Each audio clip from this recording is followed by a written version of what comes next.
Who is that on the radio? Who is that on the radio? Who is that on the radio? You really want to know who's on the radio? Come on. Let's talk about it. Jeffery. Let's talk about it live with Jeffrey L. Miller. Watching is the best decision you'll ever make.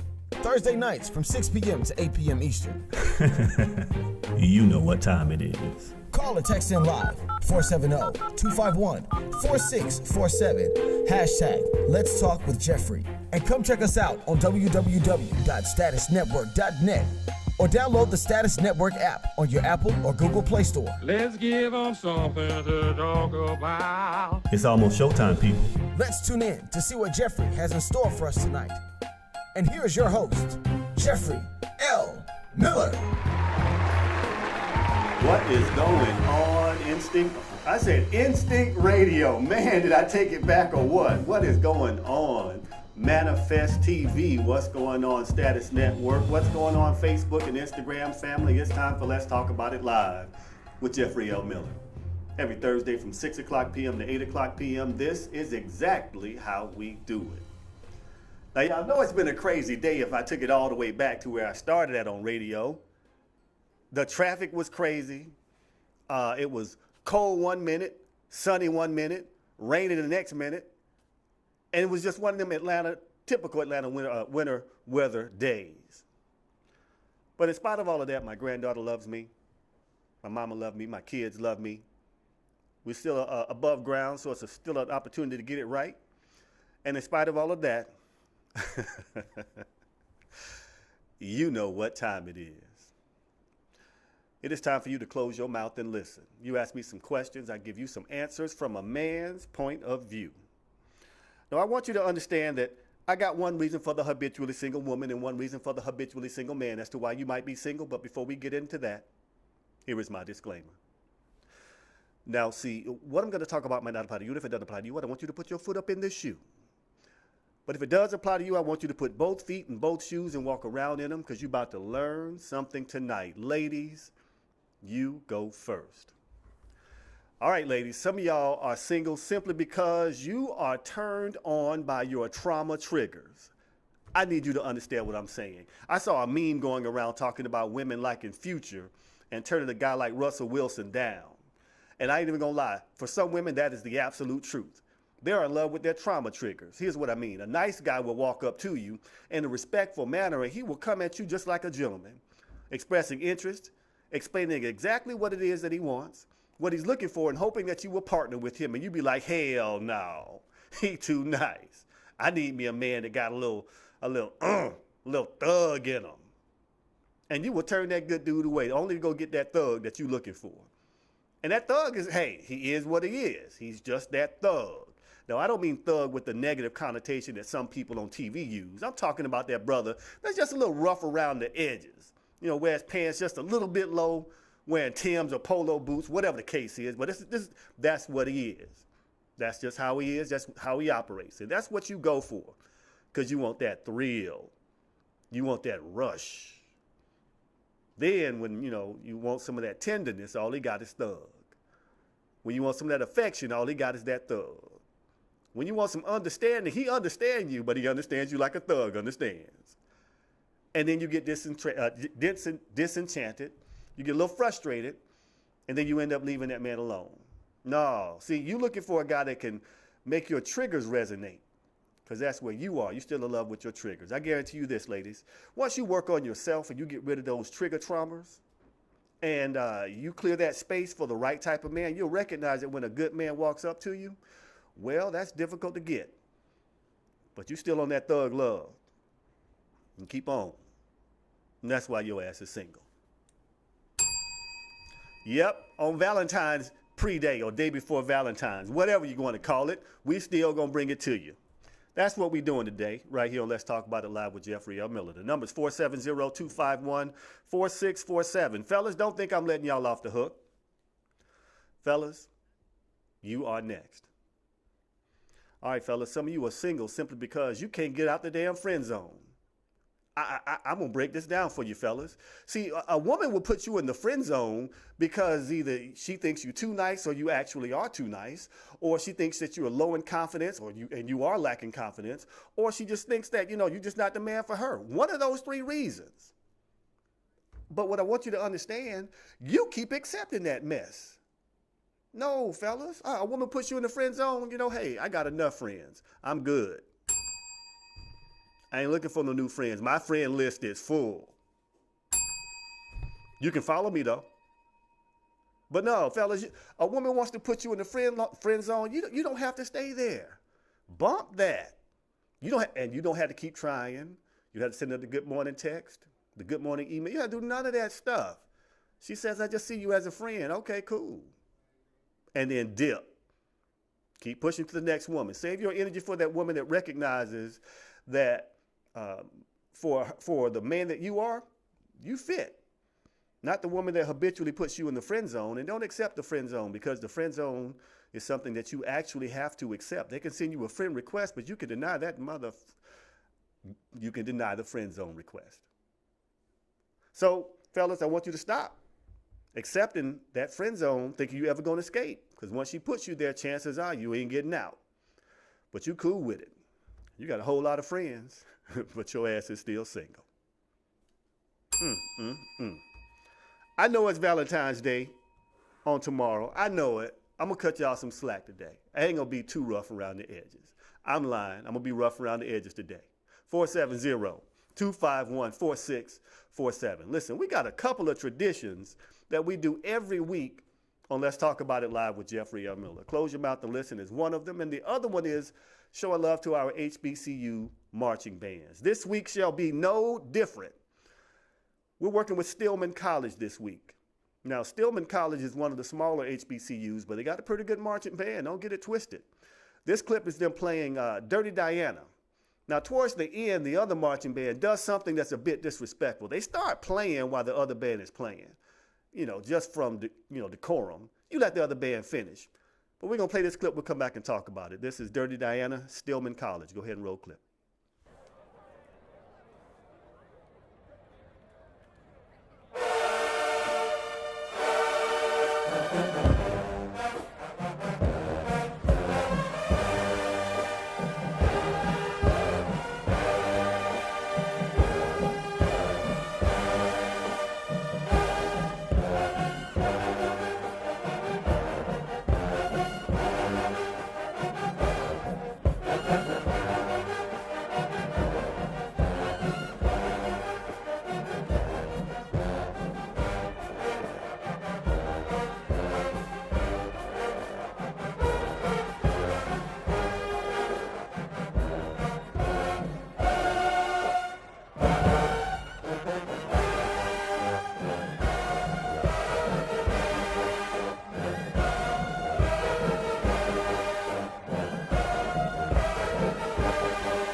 That's what we're talking about right there. That's what we're talking about.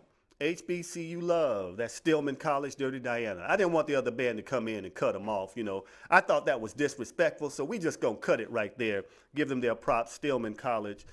Dirty Diana for HBCU love. Now listen, first of all, I need y'all to understand the impact of HBCUs. First of all, my alma mater, Morris Brown College, is known as one of the leading colleges or universities in the city that produce the most educators. A lot of my friends that I went to school with, they're in the educational field right now at various levels. I want you to understand, you can tell when someone graduated from an HBCU. This is a clip of a principal, and I can guarantee you he went to an HBCU. I want you to watch this clip and see the impact that he has on his students. Go ahead and roll that clip. Let's talk about it.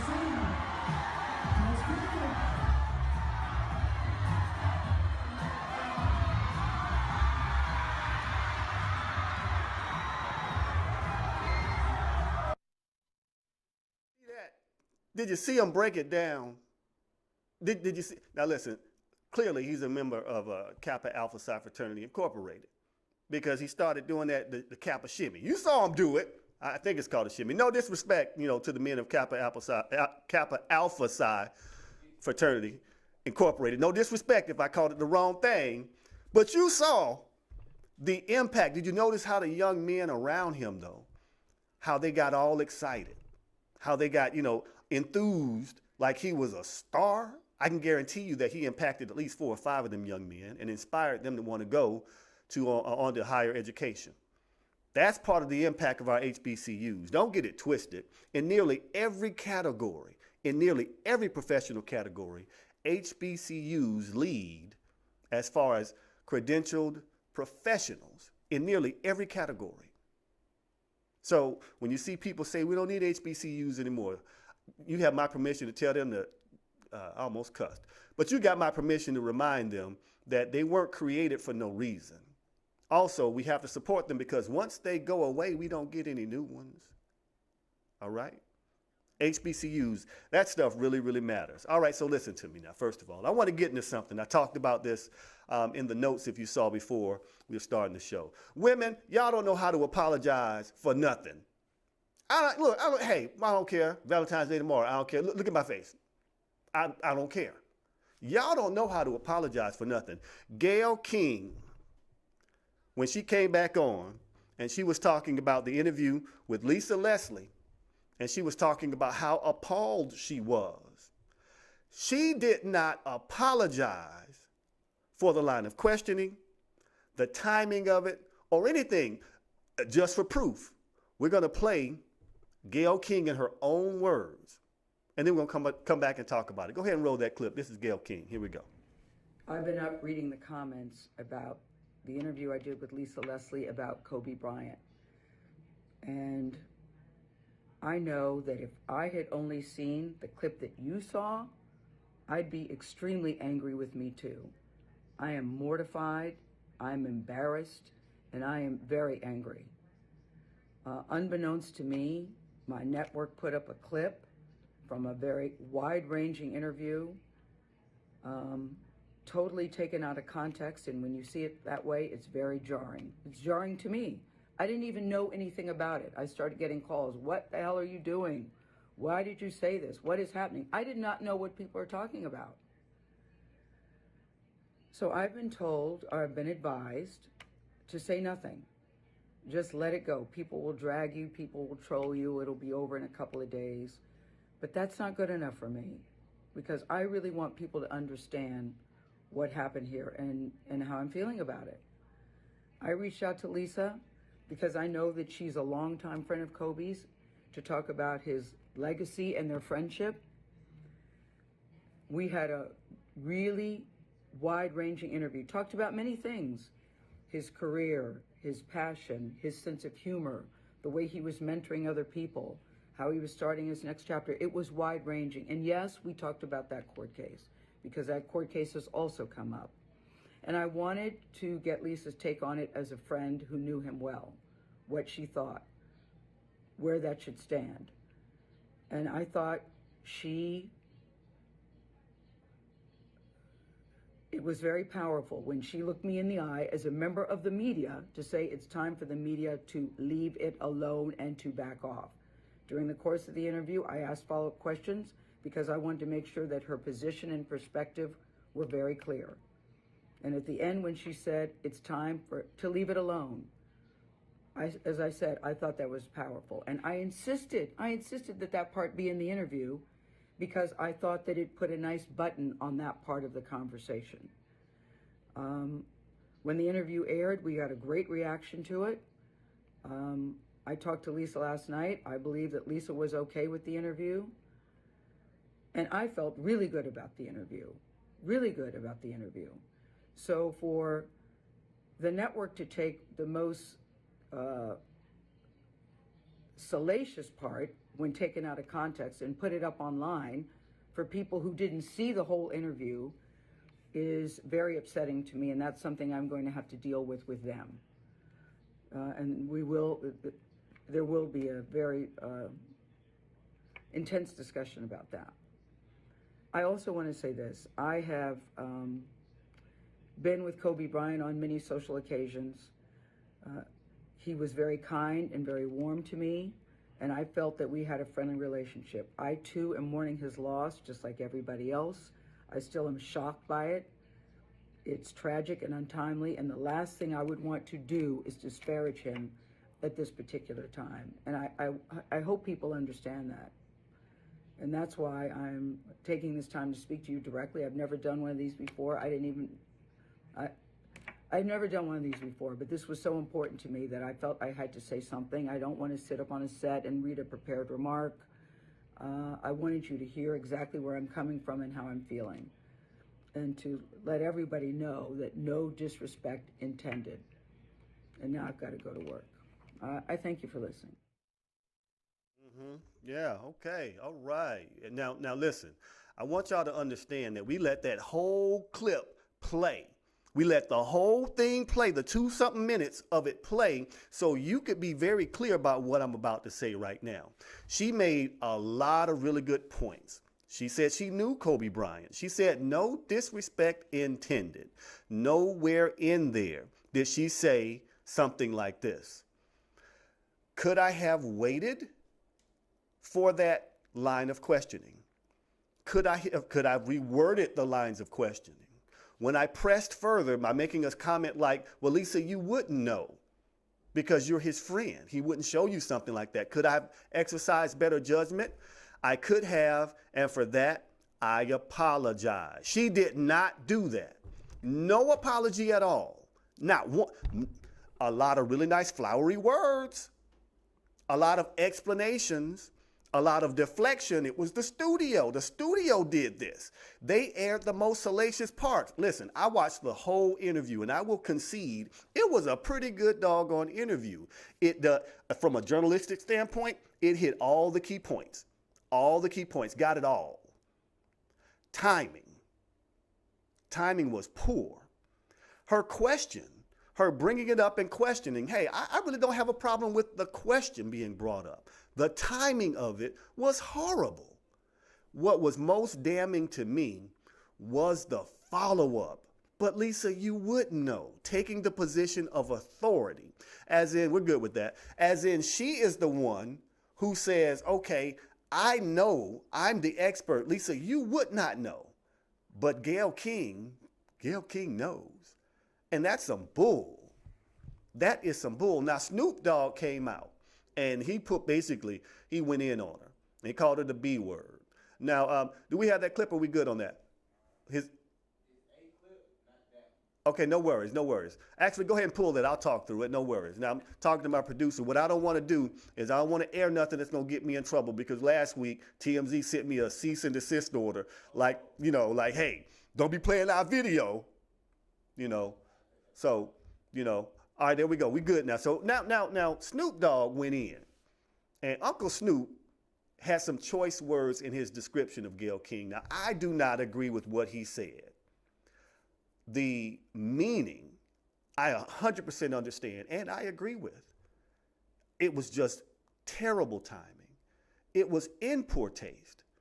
And Snoop Dogg, from what he said, has apologized. Now, I want to play the difference between how someone taking responsibility for their words apologizes and someone deflecting and blowing smoke in your face.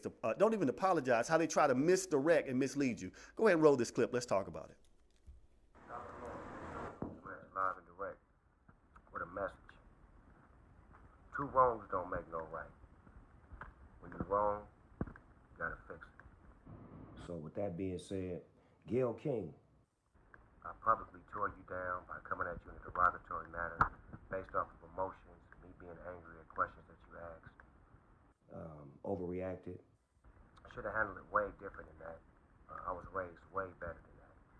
So I would like to apologize to you publicly for the language that I used and calling you out of your name and just I didn't mean for it to be like that. I was just expressing myself for a friend that wasn't here to defend himself. A lot of people look up to me. And they love me and they appreciate me, so I want to let them know that anytime you mess up, it's okay to fix it. It's okay to man up and say that you're wrong. I apologize. Hopefully we can sit down and talk privately. Have a good day.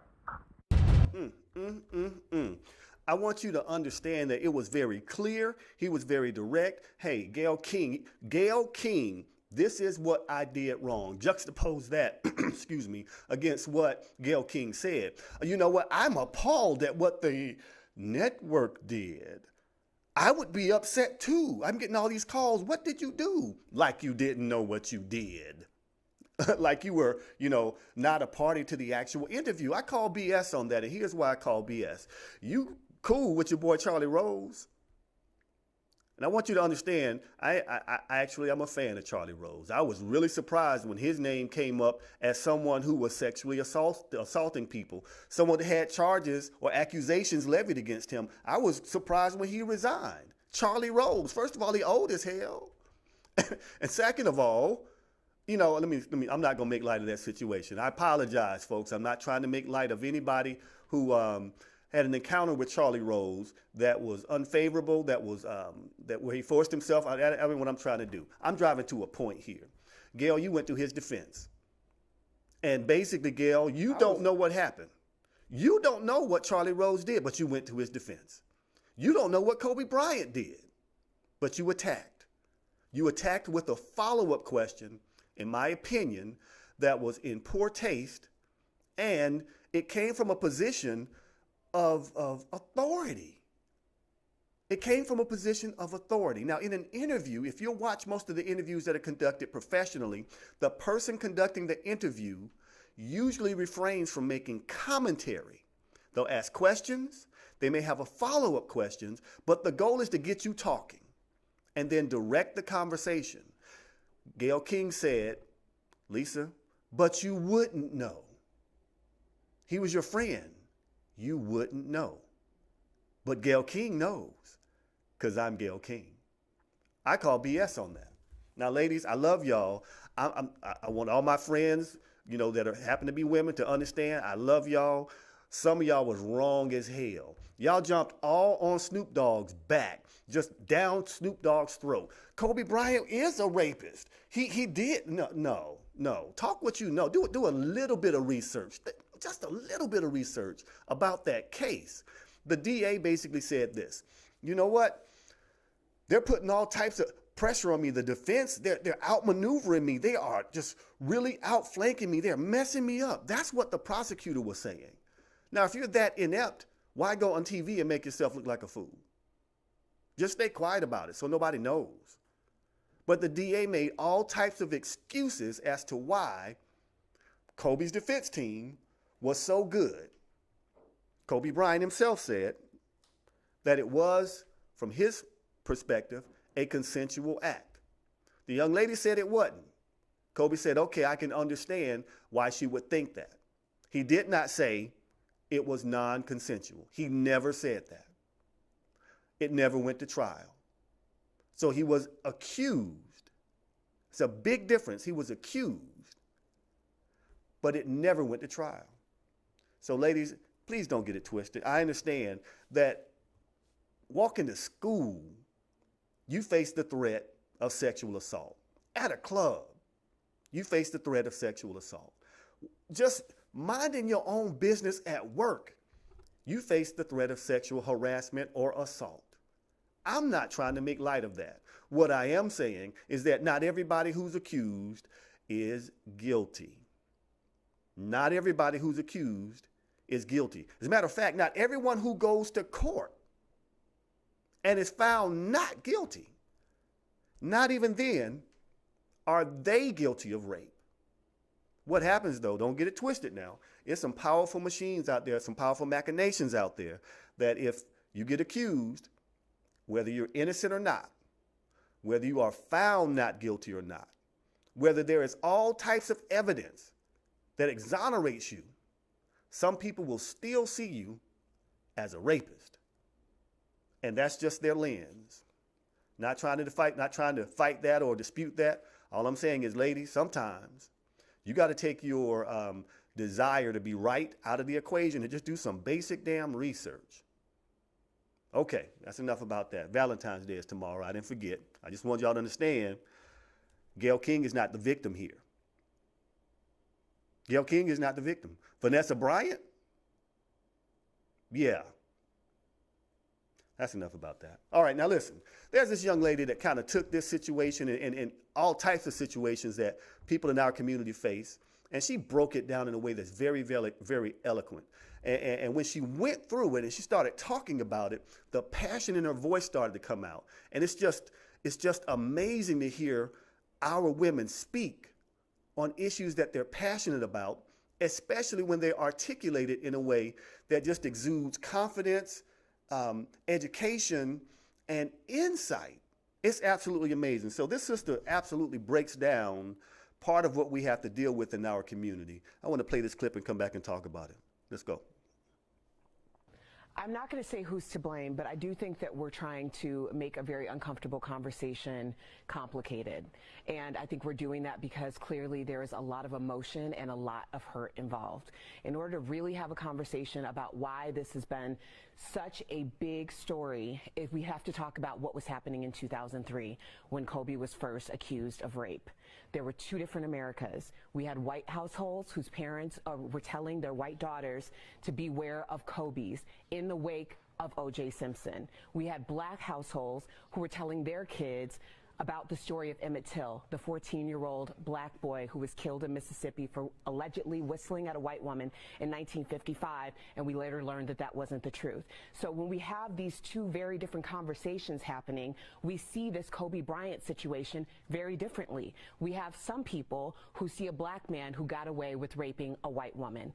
Some of us see a black man who was accused of raping a white woman and did something that was historically daunting. He not only got past these allegations and moved on with his life, but he went on to be great and inspire a lot of people. Some people will see his apology as an admission of guilt. Some of us see his apology as fighting for his life. And we think about Emmett Till and how many times he apologized for something he didn't do in order to fight for his life. So when we're having these conversations in mainstream media, especially as a black woman in media, we have to be so careful because this narrative has already been out there in a way that mainstream media was never about, because there was zero representation in 2003 to even have a thought of what the Kobe side could have been.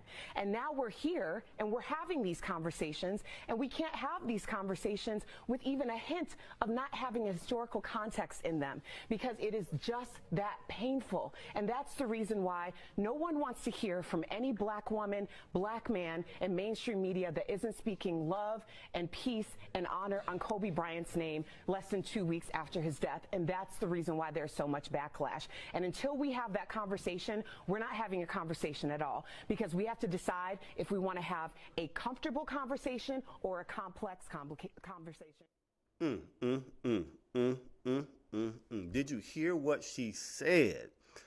She said that nobody wants to hear from a black man or a black woman, basically, and I'm paraphrasing here, negative comments about Kobe Bryant less than 2 weeks after he's died. Now, I'm just for me, I'm just gonna speak for me. When I saw the interview that Gayle King did, I'm like, why in the hell is she talking about that right now? The man ain't even in the damn ground. Okay, no worries. That follow-up question really pissed me off. I'm gonna tell you why it pissed me off. I got a couple of friends, and this is what they say. They say that black women are tired of trying to rep for black men. Black women are tired of always having to hold it down for black men. We're tired of Bill Cosby's. We're tired of R. Kelly's. We ride or die for y'all, but we're tired of constantly trying to keep y'all's back when y'all keep doing stuff to screw up. Okay, I get it. Excellent point. Counterpoint. Ladies, in this scenario, I'm happy to say that most of my friends were upset with Gayle King too. They absolutely saw, hey, bad timing, Gayle, you shouldn't have made that comment, for the most part. Okay? a couple of my friends now still love you, still respect you, just could not understand the problem with it. He did go to court. Okay, that young lady articulated the problem. Because whether we're guilty or not, just like Michael Jackson being accused once and having enough evidence to prove his innocence, except for the fact that if that little kid got on the witness stand, no jury is not going to believe a little kid. Even though they had enough evidence. This is Johnny Cochran now. Johnny Cochran said, Mike, we know you didn't do it. We got proof you didn't do it, but you got to settle. And you have to settle to make this go away, because if that kid gets on the evidence stand, on the witness stand, that's going to be tough. Okay? Oh, okay, the second accusation, Michael Jackson. The family was proven to be liars. He fought it, took him to court, and won. People still didn't let it go. Michael Jackson still a pedophile after he died. Okay, it kind of simmered down until a couple of years ago. Now all of a sudden, we're attacking Michael Jackson again. Even though he went to court once, settled at the direction of his advice of his attorney, and he wasn't no shabby attorney. Johnny Cochran ain't no shabby attorney. The second time fought it, won, against the same district attorney that brought the charges the first time. And he won. And when Finding Neverland came out, guess what people were saying? Not people, I'm going to say some of my sisters. Guess what y'all was saying? He shouldn't have been around them kids. Okay, you know what? That poor judgment on Michael Jackson's part. Being around kids, though, doesn't make you a pedophile. Again, I'll say it's not a good look, Mike. I didn't think it was a good look. At the same time, though, that man went to court twice, settled, and the second time he was found not guilty. Finding Neverland comes out, hey, Mike's a pedophile. Very, very little support. Kobe Bryant. I just got to stress this point now, ladies. I need y'all to understand. Y'all swear for God, y'all some ride or dies, and I'm speaking to someone specifically. You know, because I think you're watching. You swear for God, you ride for brothers, but you were one of the main people criticizing Kobe Bryant and what he did, and he shouldn't have been with that white girl anyway. What kind of comment was that? Bottom line of it, I ain't gonna dwell on this too much because tomorrow's Valentine's Day. Ladies, what the clip I just played encapsulates what many of us men felt. We saw a father, being a father, thinking of my daughter or my son or my granddaughter being on that helicopter and there's nothing I can do to save her. No, that's a whole different feeling. Thinking about leaving, my wife and my family, not seeing my other children again, them not seeing me. Come on now. As a father, that resonates with a lot of men, a lot of women too. All that said, Gail is not the victim. Y'all went hard for Gail. Gail ain't the victim. And Gail didn't even apologize. Snoop apologized. He owned up to it. Ladies, get it together. If you're going to apologize for something, don't be like Gail. Be like Snoop. For shizzle, my nizzle. Whoo! All right, so 470-251-4647. That's enough about that. Let's get into some other stuff. Listen, there are all types of systems around. You got the banking system, you got the credit system, you got the monetary system, all these systems around. And, oh yeah, I love it. Hold on one second, y'all. I love it. Good evening. You have reached Let's Talk About It Live with Jeffrey L. Miller. Caller, give us your name and go right ahead with your comment. Hello, Jeffrey. It's Olivia. How are you? I'm well, Olivia. How are you? Oh, I'm fine. Well, I was calling in because, I wanted to, comment on the issue with, Gayle King and Snoop. Yes. I think we can all agree that maybe the line of questioning, maybe the timing was a little off. Mm-hmm. But I still think that, Snoop was inappropriate, mm-hmm. To call her out of her name. Yes. I had the pleasure of working with Gayle King. Mm-hmm. I know Gayle King, and I grew up watching her. Just like you guys in Atlanta and Georgia grew up watching Monica Kaufman, I grew up watching Gayle King. Yes. And had the pleasure of working with her shortly after college. And I was like her production assistant. And she was always kind. Yes. Always kind to me, very down to earth, knows she's a black woman, without a doubt. I just think it was just an unfortunate situation. And she's like a consummate professional, like in terms of, her, in terms of being a journalist, she's really good. Mm-hmm. I think that, I think in everyone's career, there's always that little misstep. Mm-hmm. But I didn't think that I think that a lot of people were going a little too far, calling her out of her name. That's the thing that was troubling to me, because I think that there are other people, public figures that are out there mm-hmm. that have done far worse. I mean, people have never approached Kanye West the way they did Gayle King. And mm-hmm. I know it touched the nerve because, Kobe died and we all are grieving, Yes. Kobe could be our, it's like, our brother, mm-hmm. our extended family, someone, we may not have met him personally, but we watched him grow up, at 17. Yep.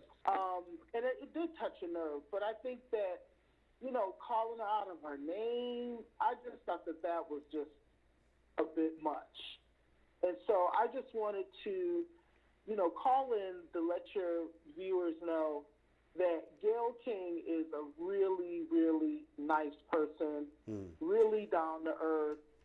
When I was working with her, every Christmas holiday, she would always, donate like a huge basket for families.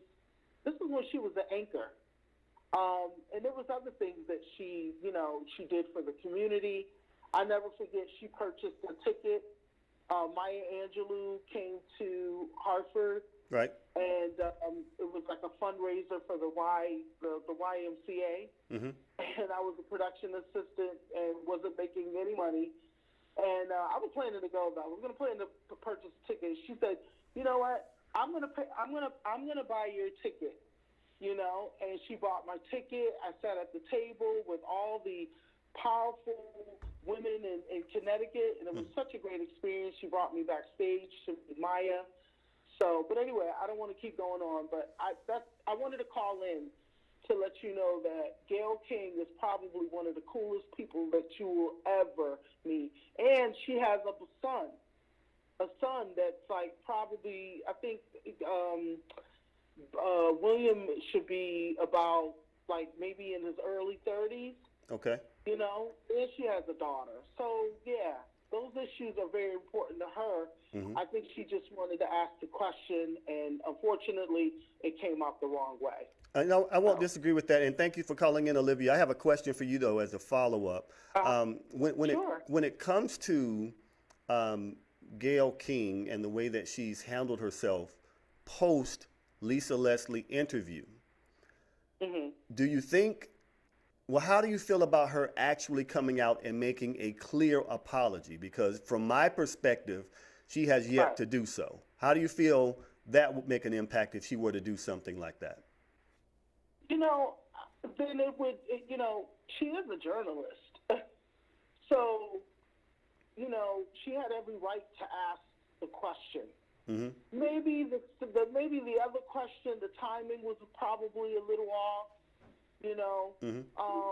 But I think that if she goes as far as apologizing, then it would, I think it would kind of send a ripple effect in the journalism, journalists, because it's like, okay, well, here, we had to buckle under pressure because social media had an issue with, once again, a journalist asking a question.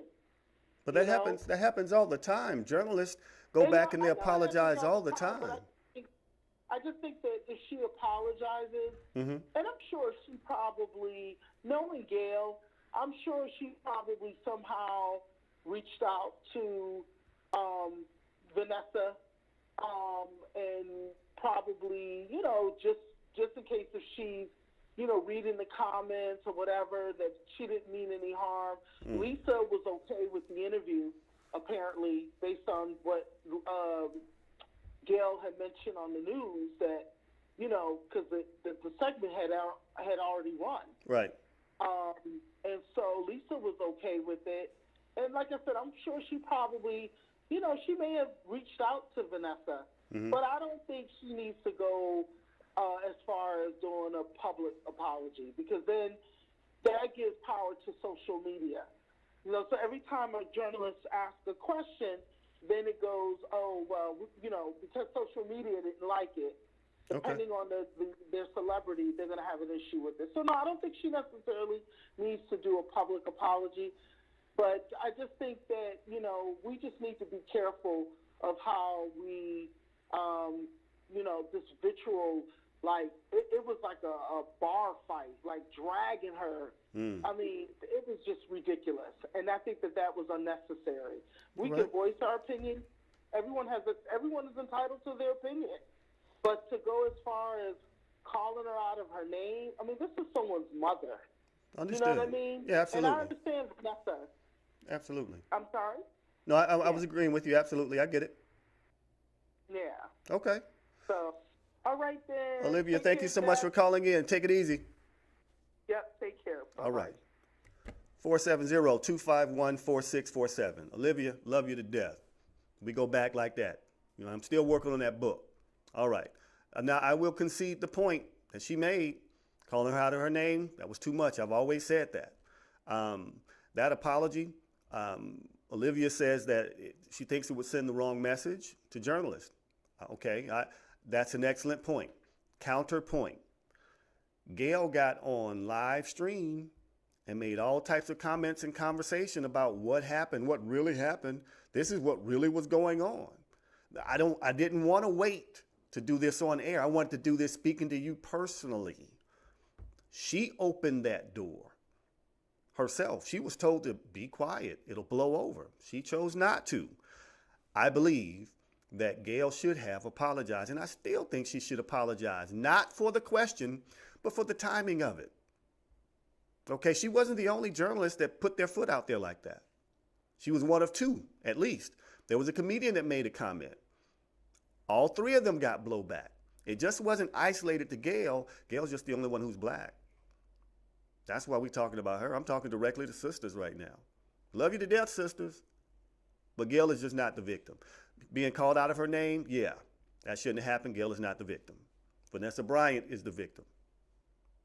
That's it. 470-251-4647. I got a couple of comments on Facebook. Latasha Rose says, and this is in regards to the the young lady who broke down the whole Kobe situation. I think she did an excellent job at explaining just what happened. Everything she says, this is Latasha again, everything she says makes perfect sense, goes back to our history. I think she's suffering from what she did, or for what she did, speaking about Gayle King. Of course, Gayle King is suffering, but Gayle King got bank. After her R. Kelly interview, she got more money, okay? I'm still waiting on the Matt Lauer interview, or the Charlie Rose interview, or the Harvey Weinstein interview. I'm still waiting on those. I mean, hey, I understand, maybe it came easier because you are a sister to interview R. Kelly. I get it. I'm still waiting on that Charlie Rose interview. You are on record saying that you still support him in the face of allegations. But Kobe was always nice to you. All right. 470-251-4647. When the system works, we're going to lighten it up a little bit. When the system works, I mean, it's just a beautiful thing. Excuse me. Not long ago, there's a young lady who has a daycare. Now, she actually is a graduate of Clark Atlanta University. And there was an unfortunate situation where someone went into the daycare, and this person happened to be a criminal.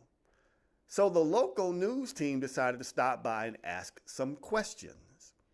And when they went to ask these questions of the business owner, She had to set the record straight. Now, when I tell you that, ladies, y'all some of the most beautifulest, prettiest, sexiest, smelling goodiest things on the face of the earth, that's ERFF, I ain't even lying. It's the truth. But I got this clip. When the system works, it's just going to show you just how divine, how intelligent, how incredible women can be. I just love it. So we're going to play this clip. We're going to come back and talk about it in just a second. We got that one ready? All right, no worries. It's pulling up. I'm going to continue to set it up for you. All right, now, so this guy went and broke the doggone law. When he broke the law, the news tried to make it seem like he had all type of access to this business. What had happened was, though, is the owner of the business met with a reporter. And the reporter, as reporters do, will ask a certain line of questions. This one's called When the System Works. So when the reporter starts asking those questions, the business owner had an appropriate response for every single question that he asked. So we're going to play this clip. We'll come back and talk about it. This one's When the System Works. Go ahead and roll that clip. Drug dealer tries to use a Midtown daycare for cover. Police say Terrell Phillips was selling crack cocaine on Peach Street Tuesday, and they saw him doing it. And he took off. They followed him, and he made a run inside a Midtown daycare center. Trey Paul live at that daycare center with the director this morning. So I can only imagine they must have been wondering what was going on there, Trey. They are. Terry Oliver's here with us, Ernie, and she's going to help us understand what exactly happened. How did this guy get in, Terry? Actually, our door was locked, and we keep it locked every day. He came to the door and knocked on the door and rang the doorbell, and we came to the door and said, "How can I help you?" And he kind of pushed his way in, and we said, "How can I help you?" And he said, "I need to use the restroom." Was he using the intercom at that point? You asked. So you opened the door for this stranger? Well, we opened the door for a person who could have been patronizing our business. Okay.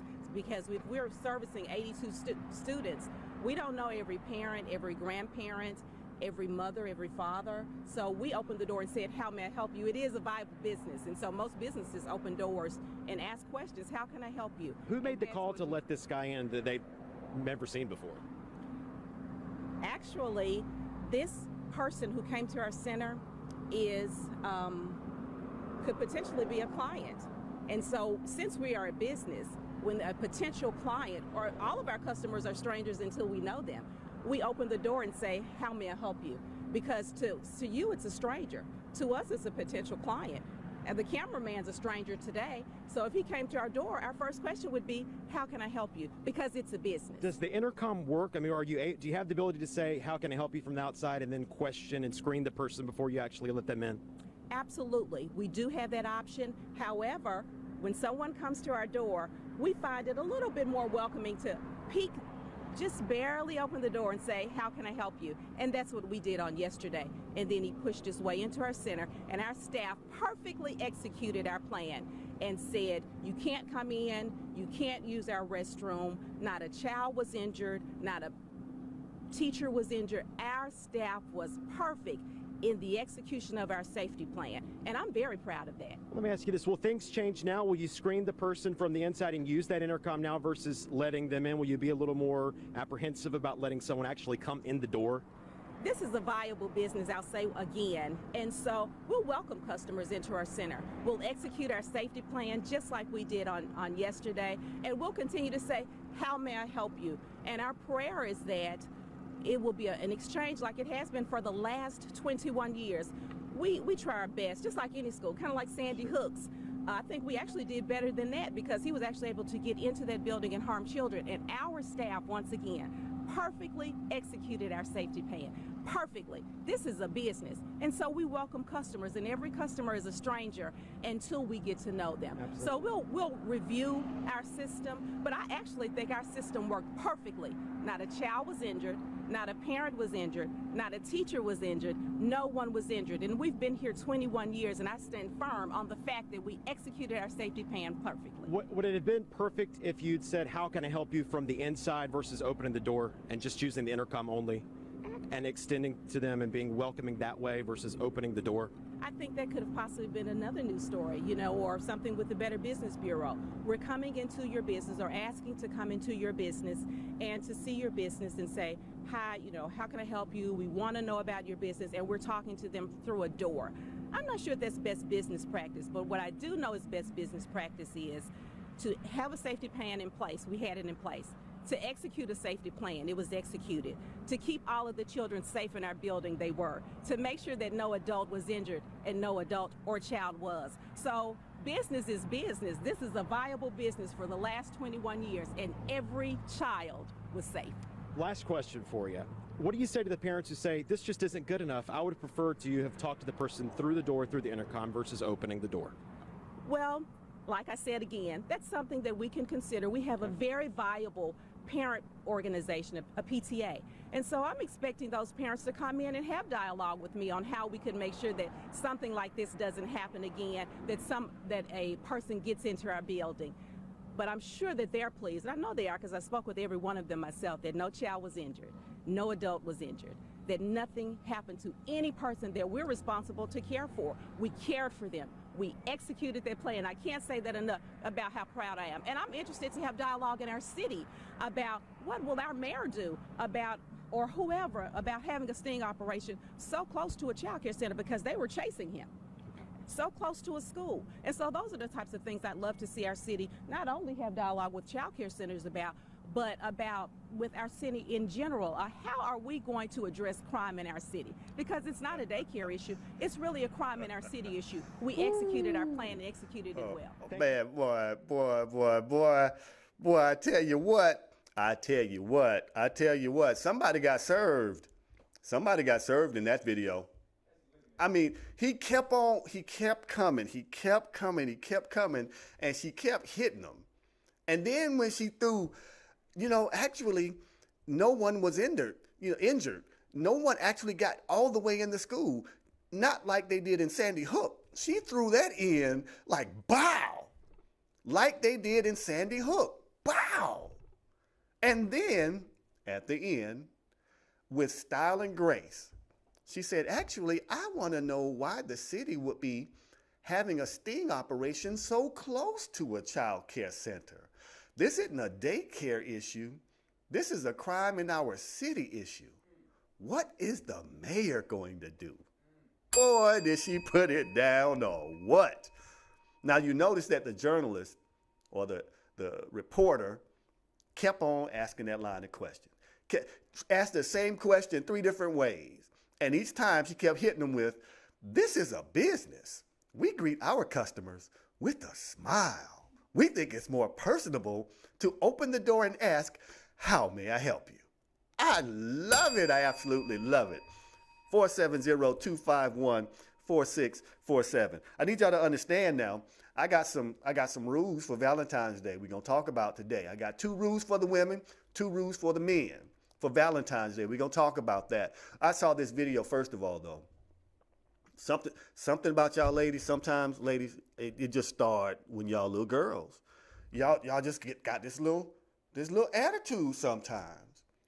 I'm always looking for little funny little videos, but when I ran across this one, I was like, I wish my little muffin would buck at me. We're going to play this video. I call this You Want This Smoke. I just want you to watch this little girl, watch the sheer, unbridled boldness of this little girl. We're going to come back and talk about it. Roll clip. Go make me some money. You have no money, that's what I said. Well, go find some. I don't have no money to the store I have. Where the store at? I don't know. You need to go get my money. You need to get my money. Who you talking to? You. You want to fight? Do you want to fight? Well, then come get this work then. You don't want no smoke. I don't want some smoke. Go get my money before you get the smoke. I don't want to make you some money. You need to make me some money. I don't have no money. Well, you need to go get some. I don't have no money without God. I'm going to beat you up. No, come over here with that. No, come over here.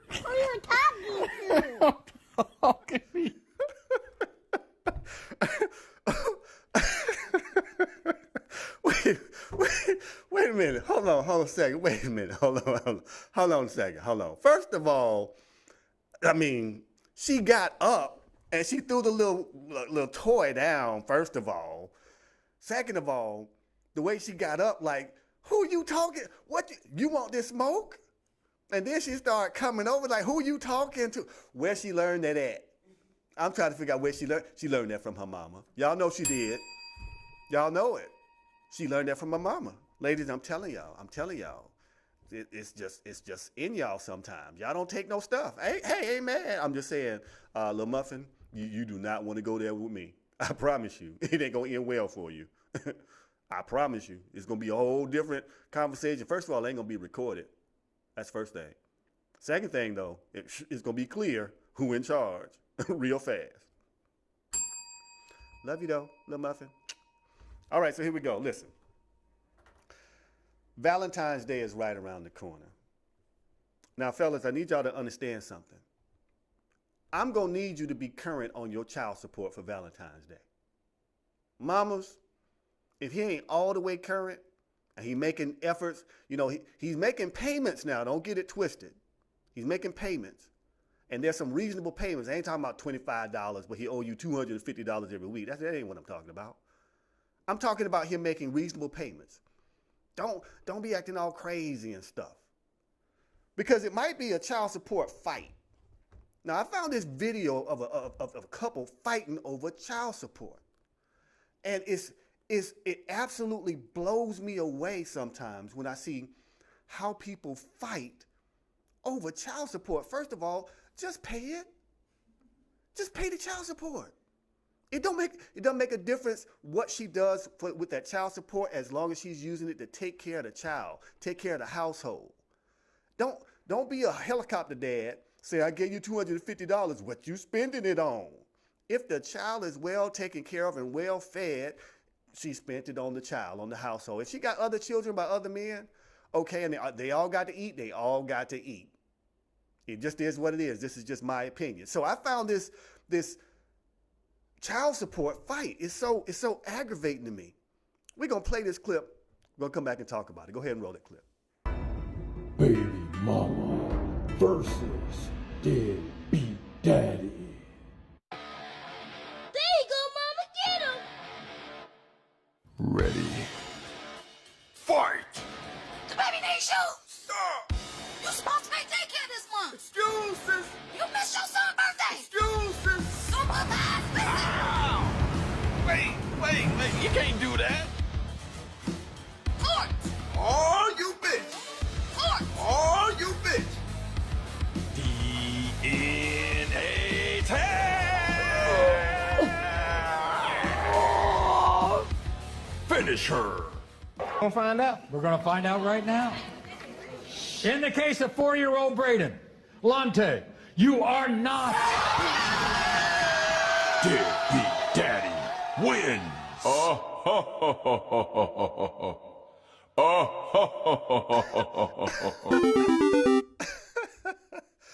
Woo, boy, I tell you what. Deadbeat dads 1, baby mamas 0. Y'all know I don't play no damn fight videos on my show. Y'all had to know it was a joke. Come on, son. Y'all should know me by now. Been doing this 3 years. Ain't no fight videos on this show. I love it. I love it. But for real, let's keep it 100, fellas. First of all, pay your child support. Second of all, don't just pay your child support. Go give some actual physical support. Put some time in. Man, I can't tell you enough how important it is for your child. That money, hey, you know what? Yeah, that money needs to be spent. Needs to be sent. That consistency, that's invaluable. The life lessons, the memories, man, that is absolutely invaluable. More priceless than gold, more precious than rubies. The time that you invest with your children, it's the best gift you can give them. Because when you make those memories, you're also building a foundation. Foundation they can stand up on and grow up on.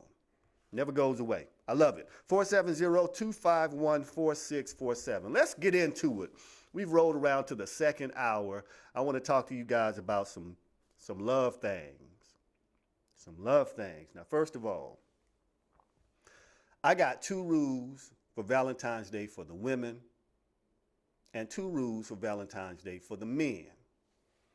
Now, ladies, first of all, I need y'all to understand I'm saying this with love. Fellas, I'm saying it to you with nothing but respect. Here is rule number 1 for Valentine's Day. This is for the ladies. Actually, I got a clip on this one, too.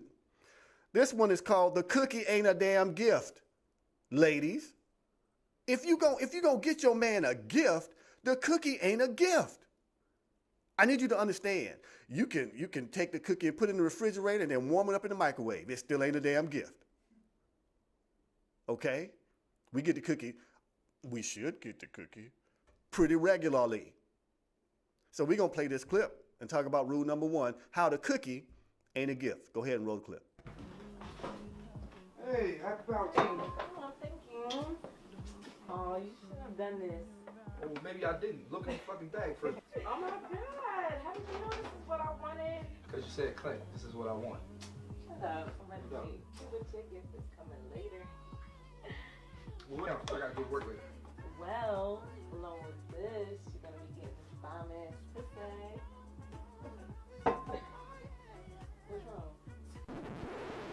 This bomb-ass pussy, as you call it, is not a fucking gift, all right?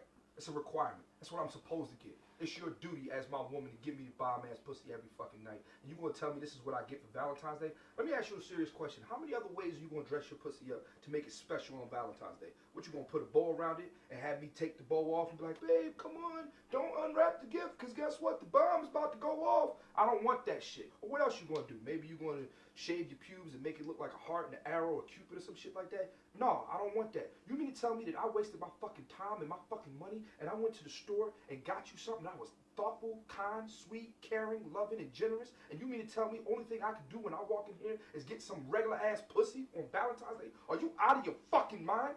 Imagine if I walked in here and said, hey babe, guess what my gift is? Happy Valentine's Day. My gift is this bomb ass dick, and this shit is dynamite, and it's gonna blow up in your face, or it's gonna blow up in your mouth. You're gonna be upset and look at me the same way I'm looking at you right now, like you fucking out of your mind, like you fucking crazy. You think that I want your pussy as a gift on Valentine's Day? Girl, let me tell you something, all right? I want nice things. I want flowers. I want cards. I want candy. I want a fucking teddy bear. Take your flea-bitten ass to CVS and get me my shit. Be thoughtful. I don't want your pussy for Valentine's Day. I'm out. Woo! Woo! Woo! Boy, boy, boy. Boy, boy, boy. Now listen. He expressed it in a way that was pretty blunt. You know, I say cookie. He said the P word. But the net effect is the same, ladies. The cookie ain't a Valentine's Day gift. You know what he said? You know, go get me a burr from CVS. A burr. All right. Ladies, rule number 1.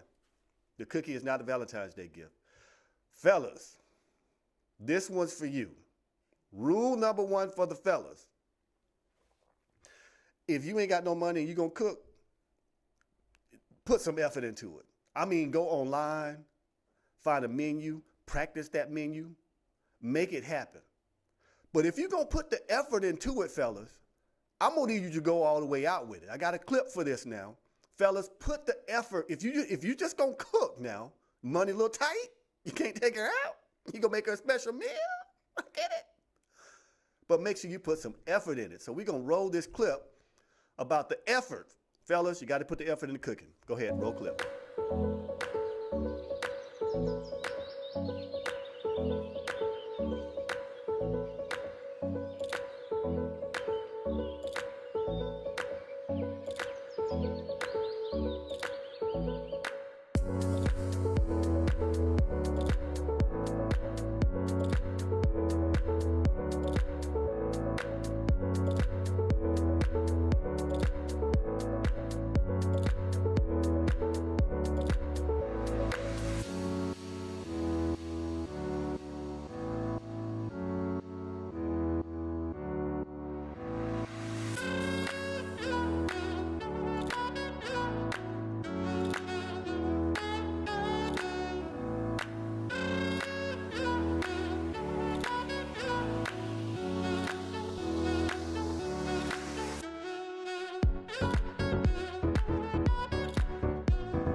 I need y'all to understand.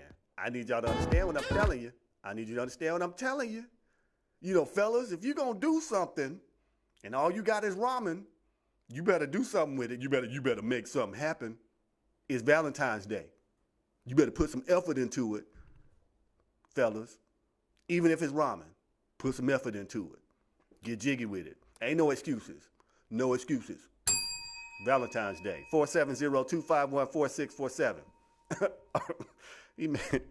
He made chocolate dessert ramen noodles. He made a dessert with ramen noodles. All right, ladies, this rule is for y'all. I ain't got no video for this one.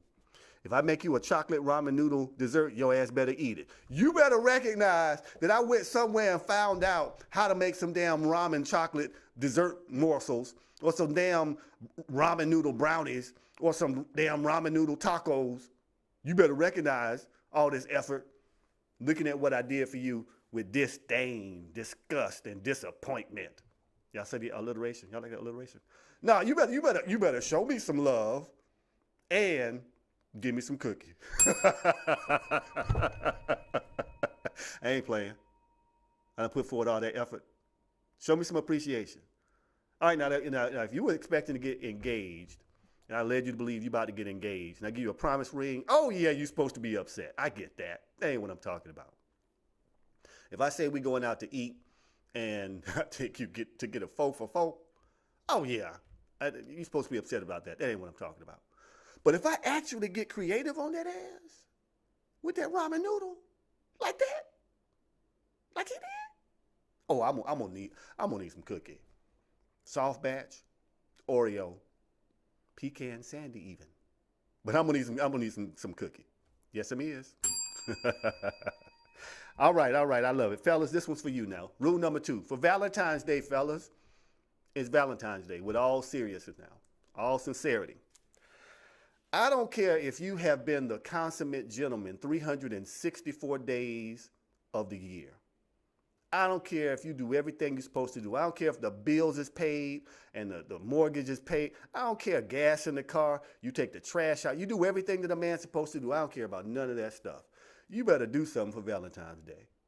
Unless she explicitly says, I don't want none for Valentine's Day, then you still better do something. Just do something small. Hey, babe, I was thinking about you here. Because when she says she don't want nothing, she lying. When she say I don't celebrate Valentine's Day, that could be true. She still wants something. I got some friends that are Jehovah's Witnesses. They don't celebrate birthdays, Christmas, none of the holidays. But something small is done on Valentine's Day. Just is what it is. So fellas, like I said, if you take care of everything, you know what I'm going to say, if you take care of everything you're supposed to, 360 days of the year, I'm going to give you, 4 days to be imperfect. 4. One of them cannot be Valentine's Day. Sorry. Doing what you're supposed to do? Yeah, good. You got it. Don't miss Valentine's Day. I mean, it's just, it is what it is. She got you a bad gift for Christmas? Hey, you know what? That's what women do sometimes. They just think all we need is socks, a tie, and fresh drawers. That's all they think. Some of that's true. But the bottom line of it is, make sure you do something and do it from the heart. Make sure you've listened to her and do something for her that you know she'll like. If she says something to you that lets you know that she is lactose intolerant. Don't go get her a damn cheesecake. Come on, fellas. With Haagen-Dazs ice cream on top. Come on, now. Make sure you've listened and don't skip Valentine's Day. Like I said, I don't care what you did the other years. That does not entitle you to skip Valentine's Day. Do something special. It ain't got to be big. It's got to be something, though. And please don't fall into, I don't want nothing for Valentine's Day, because she going to walk around the house mad, silent. She ain't going to say nothing, but don't be expecting no cookie either. All right, 470-251-4647. Fellas, don't act like I didn't tell you now. Don't act like I didn't tell you, because I told you. All right. Man, boy. I want y'all to understand something. You got to know your mate. Now, I found this clip of this couple playing a game called How Well Do You Know Me? Now, I don't advise that anybody play this game, because when I saw it, I'm like, they done lost their damn mind. I wish my woman would do what they do in this video as a penalty for not knowing the right answer. This is some bull. But the bottom line of it is, fellas, you should know your woman. If she says what size shoe does she wear, you should know. You should know. Matter of fact, you should say a size smaller. Like if you know your woman wears a size 8, say, baby, you wear a size 6, right? No, baby, you're so sweet. If your woman wears a size 15 dress, say, baby, what size you wear, 8? No, you so stupid. You know I don't wear no 8. Well, baby, you like an 8 to me. But don't be stupid enough to say her actual size. Baby, does this dress make me look fat? It makes you look, pretty hot and tempting, baby. Bring that ass over here and smack her on it. Watch it just glow. I'm telling you this, fellas, because I love y'all. I want y'all to understand. Now, we're going to play this video, and then I got some email drama, some inbox drama that I want to talk to y'all about around Valentine's Day. Go ahead and roll this clip. We'll come back and talk about it. Answer is 3, guys. There you know. 3. How many tattoos do I have? Hold up now. This is 5. Should I count all the names on your That's one tattoo. That's what okay. I got. 5, 4, 3, 2, 1. You got 5. I got 6. Answer. 6. Keep going, because you smacked me too hard. Yeah. How many songs do we have together? 5. Oh, no, no. 4. 3. 4.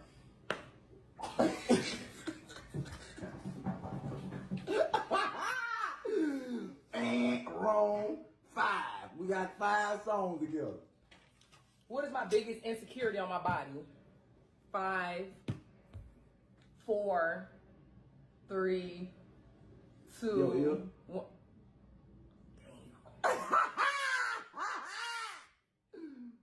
My ear? What on my ear? You know what I'm talking about.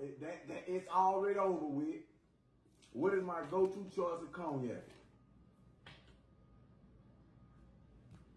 Douce. What is my favorite restaurant meal in Atlanta to eat? 5, 4, 3. It's a Richard French show. Where you get your salmon from? Damn. Yeah. Okay. What's my 2 choices of chocolate? You ain't never ate chocolate in front of me. You a lie. When? 5. Okay. 4. Chocolate. 3. Dark chocolate. 2. I said 1. Dark chocolate. No. We talking about the candy that I like to eat, the chocolate candy. The bar? Huh? The brand? Yeah. You said types of chocolate. Dark chocolate, caramel chocolate, Well, milk I'm chocolate. talking about the brand. 5, 4. You were just eating it. A Snicker. 3. Snicker is 1. 2. Snicker is 1. I got 1. a Snicker. I said 2. But I should get 10 seconds to extra. 10, 9. Just changing the rules. See, they cut it because he was about to put that smack on her. Look, she over there deliberating, changing the rules. I should get 10 seconds. She was counting 5 like a mug. 5, 4, 3, 2, 1. Injection, fellas. She was counting down so fast. Look. I don't want to play that game. I'm gonna get to know you, but we ain't that baby powder. Nah, we ain't doing. Where's my powder? We're not doing that. Sorry, I'm just not gonna happen. You know, we can do some other things, or I could bend you over in 470-251-4647. Okay, now listen. Everybody understand. This is for the fellas. First of all, I want y'all to know that part of my half 100 checklist is me getting a rug. By rug, I mean getting the hair, getting hair done, with them deep waves. So I found this video called Them Deep Waves. I'm going to show y'all what I'm going to do to have that wave action going when I get this rug. I need y'all to understand, first of all, that just because I want to get my hair did, it don't make me any less of a person. It's just a personal preference of mine. And I'm going to get, before half 100 hit, y'all going to see me roll up with a head full of hair. First of all, don't touch it. Second of all, mind your business. Go ahead and roll that clip for me.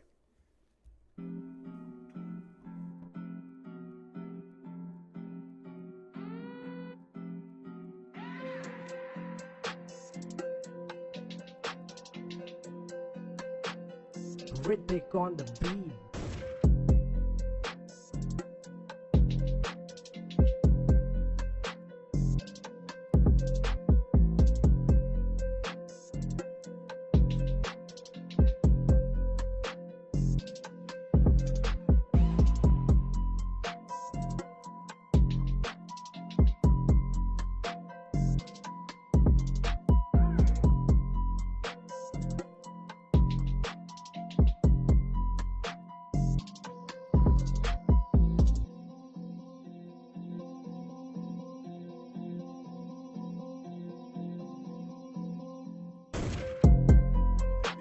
Look at that.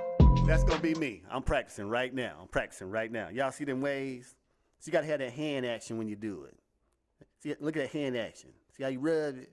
I'm telling you. I already got, watch the left hand on them. I'm telling you. Watch what I tell you. When you see me roll up and I got nothing but the C's in my head and you get seasick from watching me say no, it is what it is. 470-251-4647. All right, now let's get back to this love thing. I am an advocate of marriage. I think there are many advantages for being married for men and for women, legal advantages, all types of things, all types of protections that you get from being married. I know there are a lot of people that I know that prefer just to be living together. They don't want the firm commitment of marriage, but they want the commitment of a relationship, but not the marriage part. I get it. A lot of people are getting married and getting divorced and all this other stuff. I got it. Statistically, this is something I picked up the other day. Statistically, the people who have money discussions earlier and come to an agreement on money earlier stay married longer. Next thing, the people who have credit scores that are closest, I don't mean like, 830, 530. I mean 830, 790. Close. Tend to stay married longer. People with joint checking accounts tend to stay married longer. People with more financial literacy tend to stay married longer. I'm getting to a point. Money is one of the big reasons why people get divorced. Money. You get your money straight in your relationship, the chances are you'll stay together longer. Money. But when you get married, though, that don't mean that it's all, roses just because you're married. There's some stuff that happens when you get married that's just going to be crazy as hell. It don't happen when you're single. It only seems to happen when you get married. So I found this clip that talks about the point of getting married. We're going to play just a piece of this clip. We're going to come back and talk about it. Go ahead and roll that clip for me. Been married for about 4 years. Shit is stupid. All you do is argue all the goddamn time. Like, is that what we got married for, to argue? I thought once you get married, all that get left behind. Nah, that shit keep going, even more. This shit is stupid. I shouldn't have got married then. What the fuck? Don't get me wrong. Every relationship argue. Every. Boyfriend, girlfriend, y'all argue. But at least boyfriend and girlfriend arguments, they real, like they genuine. Like, I get why you mad. Think about it, because when you married, they petty arguments. You left the water on, bitch, cut it off. You right there, what the fuck? Why would you scream down the steps to have me come all the way up the steps to cut it off and you right the fuck there? Come on now. Boyfriend and girlfriend arguments be passionate. You know what's about to come. You know you're about to get into an argument. What? About money, bills. Why you keep cheating on me? Shit like that. That's real fucking arguments. I see why you mad. I get it. When you married, petty as hell. The other day, me and my wife argued about who I put down as my emergency contact. Mind you, I've been putting my mother in this spot all my life. Now all of a sudden, since I'm married, I'm supposed to scratch her off and put you? Yes, we in love. I come first. I'm in the book. But you got to think about it. Y'all not thinking. It's stupid. Think about it. We together 24/7. If I'm dying, bitch, you're probably dying too. What the fuck? Yes.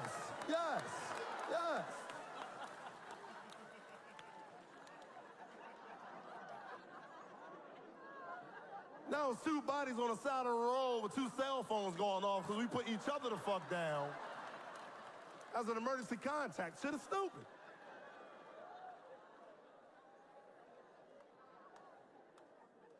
I can see our souls leaving the body. We still going back and forth. But where the ambulance going? Bitch, just think about it.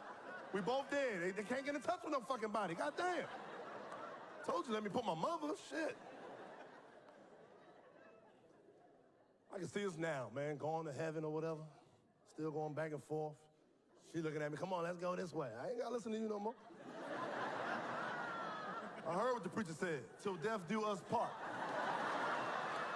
Now it's time to do us in part. I am out of here.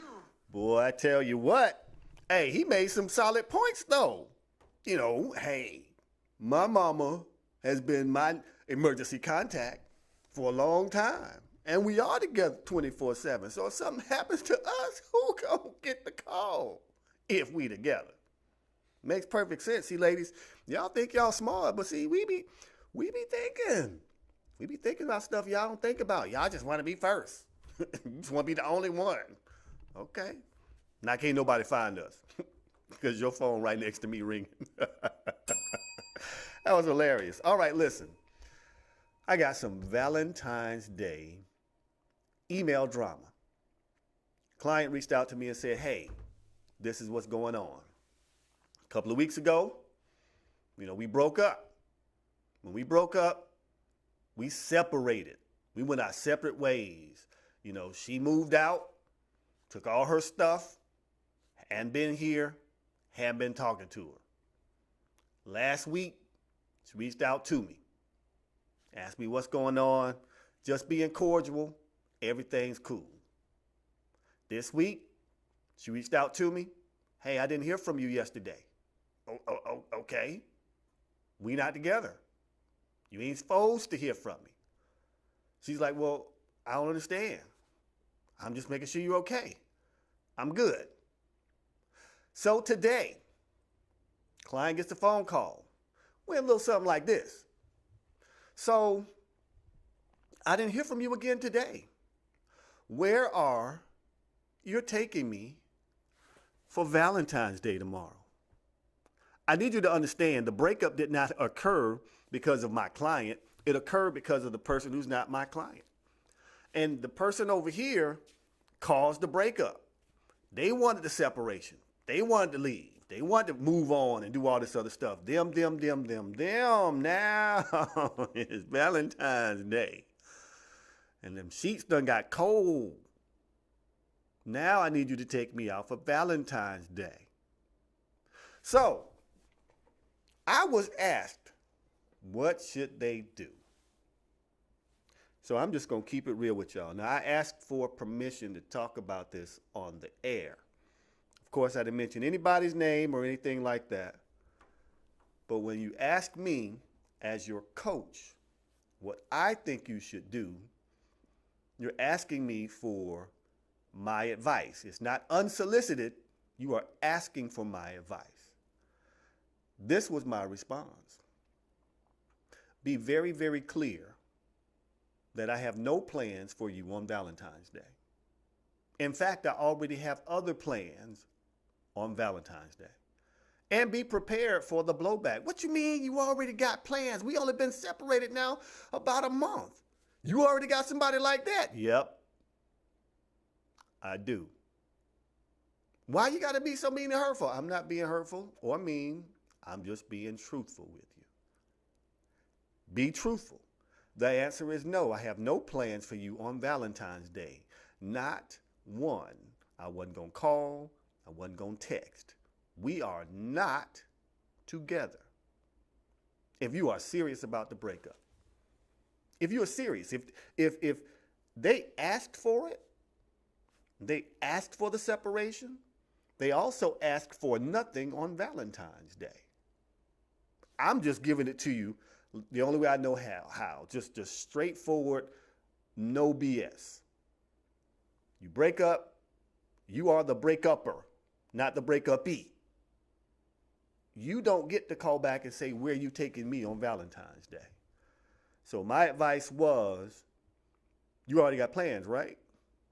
Don't change your plans. Keep on moving forward. Now, for everybody that might think that I'm being a little mean and all that stuff, I don't care. I really don't. I could not care any less about that. The reality of it is, a lot of times people show you exactly who you are, who they are. And you make all types of excuses and accommodations. And they keep on doing that because every time they disrespect you and you allow it, they push a little bit further the next time. And push further the next time. Until they push every piece of respect for yourself that you have out the door.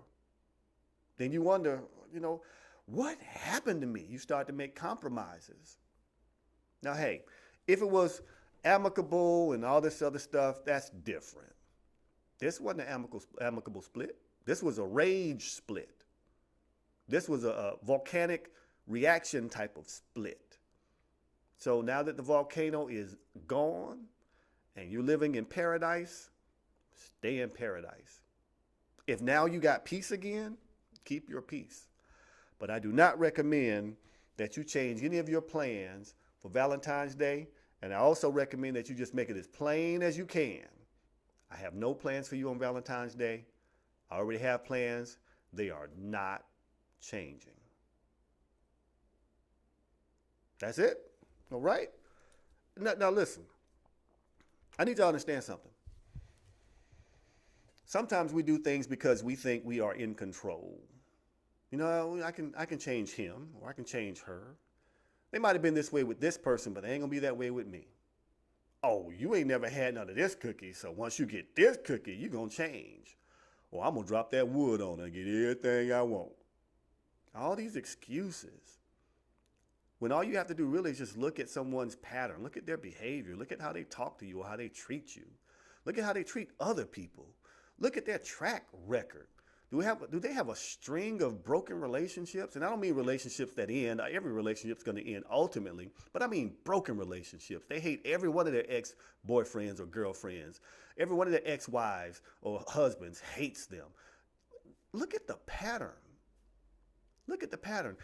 Is it everybody else? Are they always saying this person did this to me, that person did? Are they always looking at everybody else and never looking inside? Look at those things critically. Not with the rose-colored glasses on, but look at them critically and make an educated, informed decision not to have a less than peaceful relationship. It is not that hard. Just get out of your emotions and just look at things critically. Save your emotions for later on. Now, don't get it twisted. Now, I'm not perfect. I can certainly say to you that I met some women that I was like, God damn, boy, the things I'm going to do to her. Yep, it's happened. At the same time, I can tell you that now that I'm much more pragmatic and I just take my time a little bit more, I'm able to see clearer. And it helps me make better decisions. As you grow, you should do better. As you know better, you should do better. That's all I'm saying. No need to go back. They've already showed you who they are. If they blow up on you one time, they will do it again. All right, 470-251-4647. Listen, this love thing is serious. Valentine's Day is serious. I want to talk about the origins of Valentine's Day. Two women got together and said, Minnie and Linda, that's their names. Minnie said to Linda, my husband ain't done nothing for me all year. Linda said, you know what, Minnie? Neither has my husband. And they wrote some stuff down and said, you got to go, and went back to their husbands, you got to do something nice for me in February on the 14th, and you got to do it every year. Now, Minnie and Linda's husband said, you know what, I pay all the bills. I treat you nice on your birthday and anniversaries and Christmas. Now I got to do something else? Yep. That's what Minnie and Linda said. Now, Minnie's husband, his name is Bobby. I'm making all this stuff up. I hope you already writing this down. I'm making it up as I go. Bobby said, okay, Ray, that was, Linda's husband. Bobby and Ray went out to try to make some things happen. So they went and got together, and they had a little competition. They went down to the local market, and they got some chocolate and some flowers. So they took them back to Minnie and Linda. Now, Bob took back the chocolate. Ray took back the flowers. And the ladies were mad because one of them got flowers and one of them got chocolate when they both wanted the other's gifts. So that's why you got to bring flowers and chocolate. I made all that up. It sounds really good, though. I like it. I'm going to tell that story.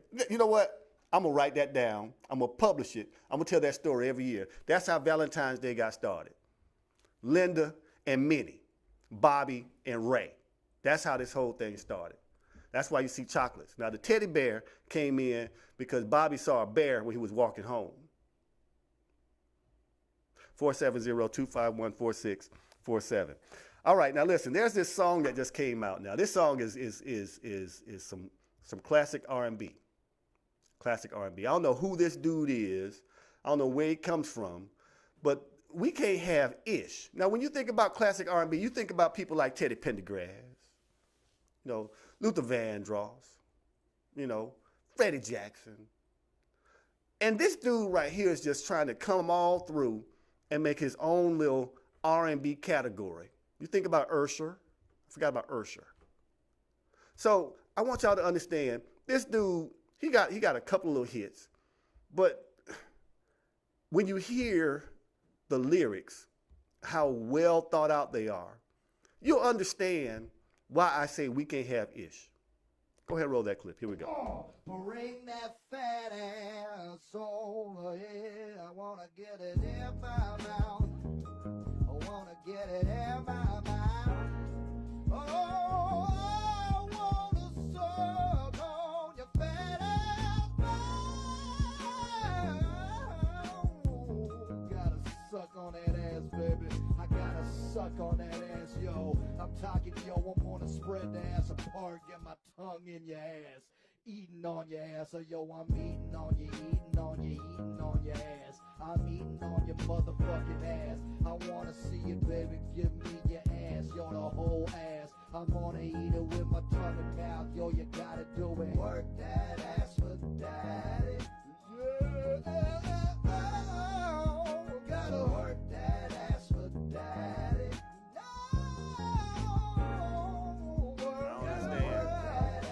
I don't understand. Now, when the beat dropped, it got a little funky for real. He got a little hook going. It was a little funky. But, I mean, that's all you got. You can't be more romantic than that. Okay, I'm gonna put some lyrics to what he was saying. He was saying, bring it to me, right? That's not how you say it. Like, think about the OJs, the way they asked a woman to bring that thing to them. It's like, I got what you like, you got what I like. Well, we were made for each other. You know what they talking about? They talking about what the man got that the woman liked, and what the woman got that the man liked, and they was made for each other. And the next thing you know, bam, they done hit it. Classic lyrics. Ain't nothing wrong with that. Or think about Secret Garden. I'll take care of you. That's what a man's supposed to do. I mean, think about these lyrics. First of all, they're in the secret garden. We all know what the secret garden is. It's a metaphor. At least I hope you know it's a metaphor. Or it's a double entendre, depending upon your level of perversion. But the bottom line of it is, those are some classic lyrics. Now, I mean, the magic of music is just gone. It's just like a banging beat and work that ass for daddy. Now, I might say that later on, but I ain't gonna sing it. I ain't gonna put a track behind it, because it's whack. It's whack. We can't have ish. All right, so I got two more things, and then we're gonna get to this real deal. First thing is this. If you get in an Uber and your Uber driver starts driving crazy, what you gonna do? What you gonna do? How you gonna act? Are you gonna sit there, you gonna be quiet? Are you gonna be polite? Are you gonna ask them to slow down? Or you gonna, really, really regulate up in that piece? What you gonna do? So this crazy Uber driver just was in icy conditions, just doing some craziness. I wanna play this clip and come back and talk about the passenger. Roll that clip for me, Kush. Let's talk about it. You're gonna crash. Stop, slow down. Sir, I paid you as a request on Uber, and you're going this speed. I do not feel safe right now. Stop it. Sir, can you please slow down? There's no need to go this fast. I am in no hurry.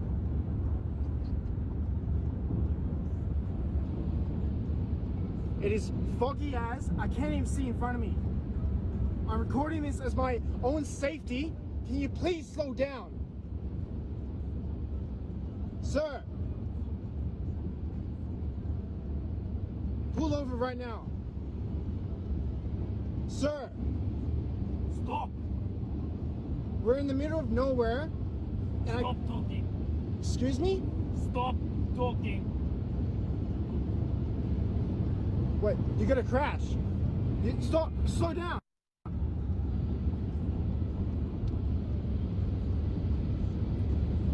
Is there a reason why you're going this fast? I'm gonna report you on Uber for this type of incident. I'm gonna report this to the police. Look, you're going 195 kilometers an hour. Please slow down. You're gonna... Sir, what is your name? Why are you not talking to me? Stop.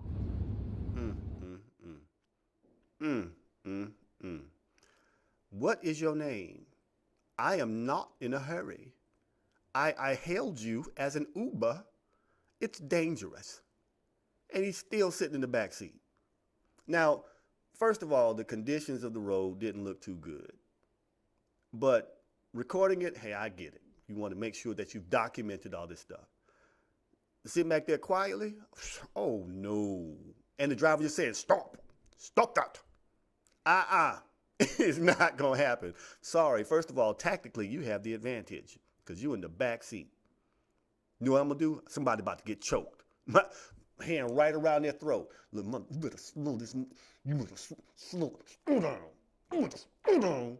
What the hell's wrong with you? I bet you they slow down then. I bet you. How do you not just, I don't understand. But it couldn't have been me. It's just not going to happen. Couldn't have been me.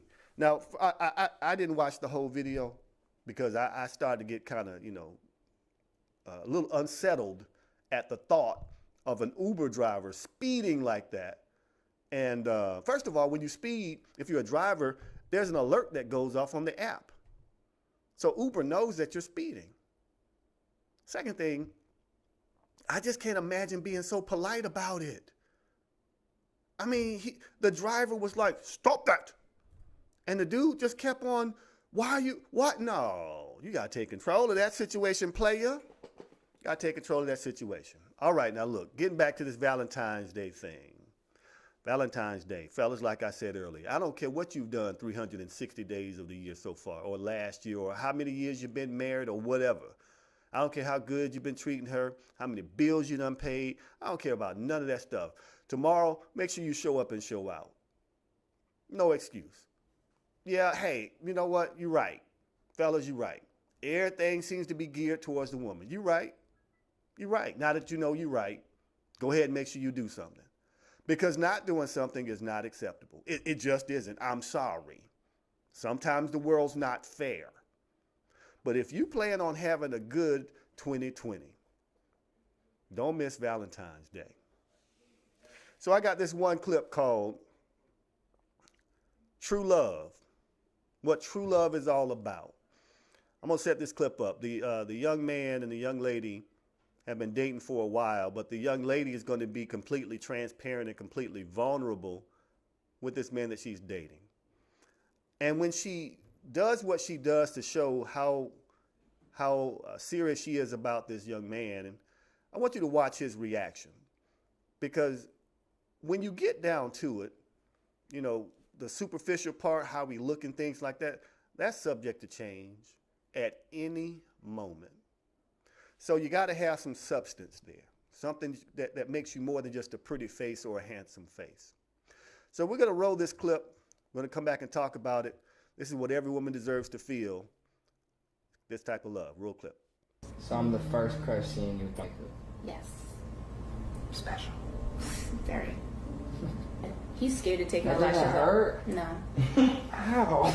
It's not so good. What does beauty mean to you?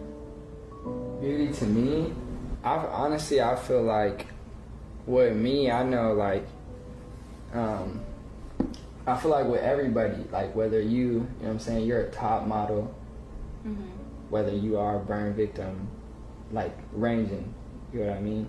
You always question, are you beautiful like to other people? Yeah. You know what I mean? And everybody is always gonna have an opinion on stuff. So I feel like true beauty really is all in yourself. Like, do you look at yourself like I'm beautiful, whether people, you know what I'm saying, people say think it of or you. not. Yeah, I think that's dope. Yeah. I think you look good without makeup. Really? Like, this is not just me doing this for the video. Stop I it. think you look beautiful. Thank you. I think it's time to take off the wig. This is dope. I feel honored to be able to do something like this, especially like your first, you know what I'm saying? Yeah. Like on camera even. Like, that's crazy. You're doing it on camera. One of my You know what I mean? challenges to actually, so I have pictures online of myself without makeup and wig, but I've never actually went out without, I went out without makeup, but I've never went out without a wig. I think so. you should One do of it. them is going to be me going out like to like event or something without my wig. I think that's dope. So I'm ready to get this wig. Let's take it. I don't know how to take off wigs. You just Oh, trust take me, it off? I didn't glue it on today, so Okay. I made it easier for So I'm you. gonna have to sit for this one. So I'm gonna try to so you guys can see my face.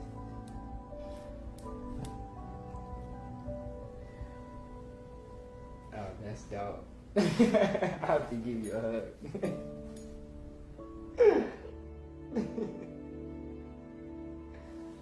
That's dope.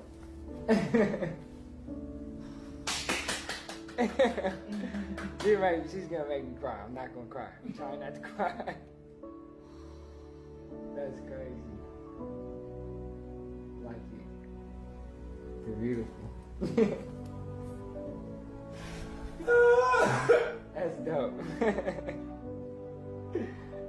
I don't even know what to say. It's just awesome. Like, you're beautiful. Oh my god, I fucking did it. That's dope. I think you should go out in public. I think the next step is going out in public. That's nice. When I look at you, even Matthew, you know the girls we're surrounded by. Yeah. He's always like, Shalom's bomb. That's a beautiful girl. Because it's not even, it's this. Because you have this, but it's this first, which is amazing. Beautiful Amazing. black women. Beautiful black woman. Man, I want y'all to understand, and this is to the women. Ladies, there is no more powerful love that you can have than the love that you have for yourself.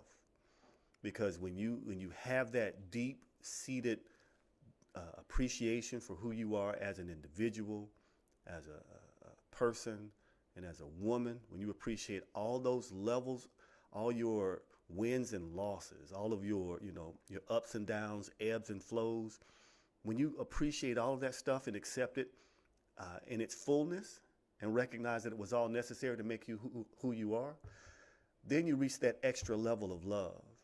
You get to that highest level of love. Don't think there, just one type of love or one form of love. There's several forms of love. But the highest that you can have by yourself is that self-love, that self-affirming love that's almost unshakable. Because when you have that appreciation for yourself, it makes it much more difficult for you to fall susceptible to game, to trickerization, to predators. Now, I'm not saying that it's impossible. I'm saying it's much more difficult for somebody who ain't got nothing to get over on you when you love yourself. Deeply love yourself, ladies. I say this all the time. I got some really good clients that are very educated, getting played by some dudes that ain't got no book sense. But there's some predators. And they're using everything they can against people who don't love themselves. I believe it was Will Smith that said that if you don't love yourself, you're constantly fighting for people who don't love you either. Something like that. So ladies, I want you to really, really focus on loving yourself and building yourself up from the inside. Fellas, don't think that we don't have a role in this. I can't explain enough when I see a woman or I talk to a woman that's been loved on properly, that's been shown what it really feels like to be loved and appreciated, how she walks differently, how the way she conducts herself is different.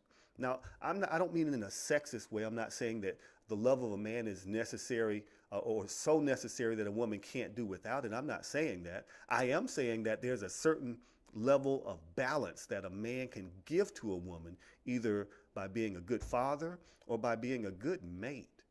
Here's what I mean. A good friend of mine believes that there's nothing a man can teach a woman about a woman because he's not a woman. Nothing. Here's where I disagree. A man can certainly teach a woman how she's supposed to be treated. Because when a man treats a woman right, when he treats her in a way that lets her be who she is and it allows her to grow in her fullness, she won't ever go back to something less than that. It's very difficult for her to go back because once she's had a taste of it, she'll never forget it. Now, men, I'm talking about our responsibility for loving women. Now let's talk about loving ourselves. Fellas, there ain't nothing wrong with loving who you are as a man, loving who you are as an individual, working on yourself, getting better at doing what it is that you do. There's no greater love, no more powerful love than self-love, because when it manifests in ourselves, man, what we stop doing is we stop sleeping around with women, trying to fill that void. And when I say sleeping around with women, I mean multiple women, several women. I'm talking about using women, abusing women emotionally, but being an emotional vampire where everything is about sustaining us and all we're doing is draining our mates. When we love ourselves and we recognize how powerful we are in our own masculinity, then we don't worry about any of the other foolishness. We don't worry about who's paying for the date. We don't worry about, all that other stuff. I mean, I get the arguments. Don't get it twisted. We don't worry about that stuff because we know there's something that we're supposed to do, something we're supposed to provide, and we ain't got no problem with doing because we love our role, we love who we are, and it just is what it is. That's what we do when we love ourselves. Last thing I want everybody to understand. We got to love each other. I mean, it has to be a fierce loyalty to each other. I believe that our women who are passionate about holding it down for other women, I think they're on the right track. And I believe that our men who are fighting for us to get our due, we're on the right track. Going in different directions, though. We got to bring those tracks together. Those tracks can actually run parallel. It is possible to empower women and still appreciate the black family. It is also possible to be a traditional black man and love on the new, more intelligent, liberated, successful black woman. All those things aren't mutually exclusive. It's possible to do that. It's possible. But for some reason, what we keep focusing on is our own little hut or our own little rail, our own little brunch or our own little get together. All that stuff, hey, it has its place, but ultimately we got to love on each other. And that means loving the family. Loving the family. That's a level of love right there, that love of family. We're one of the most intelligent, beautiful families out there, but we're fighting each other. You don't think we're fighting each other? Gail and Snoop, look at the reaction. Just look at the reaction. Now there's something else that happened recently that we're supposed to be mad at. I forgot what it is. But every day there's something else that has us on outrage street. When we love ourselves, we love on each other, we might have a disagreement, we won't be disagreeable. We might have a difference of opinion, but it won't be discourse. So all we had to do is really just get back to that part. Loving on family. When we start loving on family, man, that heals just about everything in our community. Family love. Because then we get little boys and little girls that grow up seeing adults in the household at the same time, giving them an example to follow. When they have an example to follow, they're more likely to repeat the good example. We give them a bad example, they're more likely to repeat the bad example. So why not give them the best that we can give them? I mean, we want to do it anyway. And every study shows that children benefit more from a two-parent household. That's the key. Household, two-parent household, community, business owners, entrepreneurship, all that stuff comes when we align our rails going in the same direction. We might have different purposes here at this stop and different purposes here at that stop, but ultimately, we're going in the same direction together. Listen, we do this every Thursday right here on Status Network. Status Network is Manifest TV. I'm just messing up the day, Kush. My bad, brother. Let me start over. Listen, we do this every Thursday right here on Manifest TV. Manifest TV is powered by the Status Network. I need you to follow us. Social media, Instagram is manifesttv.status. Facebook is Status Network LLC. Periscope, status_network_. Twitter, Status Network _ status_network_. Amazon, Fire Stick, and Roku as Status Network and Manifest TV. We're on YouTube as Manifest TV. I am Talk with Jeffery everywhere on all social media platforms except for Snapchat. I'm not snapping. I'm not chatting. I don't get it. Listen, this has been a good show. Tomorrow again is Valentine's Day. So fellas, like I said, don't not do something. Make sure you get out there, even if it's to make that ramen dessert, do something to make it happen. It's been a whole lot of fun. Make sure y'all got y'all plans set. I got some plans. I hope you got some plans. Your boy Kush is the producer today. Puts it out every week. Yannette is my office girlfriend. Your boy Jack Trey pays the bills. It's been a whole lot of fun, but I'm going to let y'all have it, and I am out.